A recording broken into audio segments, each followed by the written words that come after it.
Now, if we look at the age of digital, right, we have experiences, the people, and we have solutions. We have that architecture.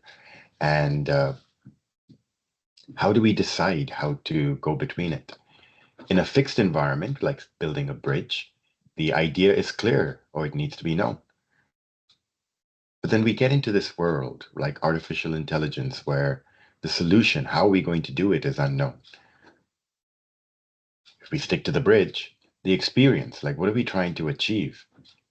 That that is clear in a bridge, right? We're trying to get from one end to another end of a gap, let's say, and it needs to be safe, etc. But now as we get more into the world of technology, we're getting well past our needs and more into our wants. It doesn't become as clear. So the idea is based on whatever you're trying to do, whatever you're trying to achieve, how complex do you make that decision? How complex do you make the actions involved in that decision? Should be based on the question of why. Um, is it clear? Then just do it. Is it known how to do it? Then just do it that way. If it's not, that's when you spend some time in terms of the the mindset of agile, where you do experimentation and you go in, you experiment on the experience, or you experiment on the solution, or you experiment on both, right? And that would be the idea of emergent architecture and experience. And I'm not saying this idea is novel or new.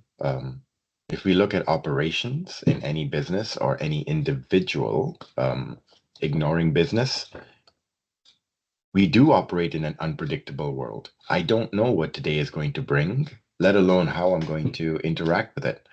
And that is the world of Kanban, pure Kanban, using those methodologies that are rooted in Lean.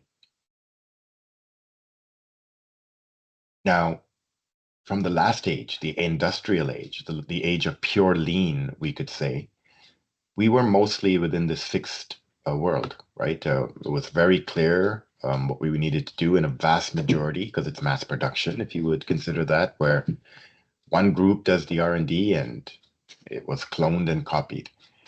We're getting away from that now in the digital age because differentiators become so important, right?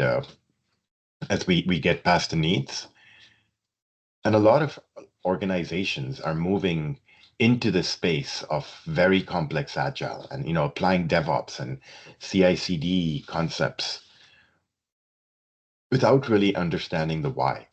Now, there's many things you could be spending unnecessarily if you want to look at it financially, but really you could be going down a path of just following somebody that has different values, a different vision, or a different product, or a different experience, or a different customer, right? You could be cloning an incorrect model. And finally, if you don't plan or mean to move into emergence on the architectural side or on the experience side, then why would you even consider the mindset or the values and principles associated with Agile? Um, it just becomes a catchphrase.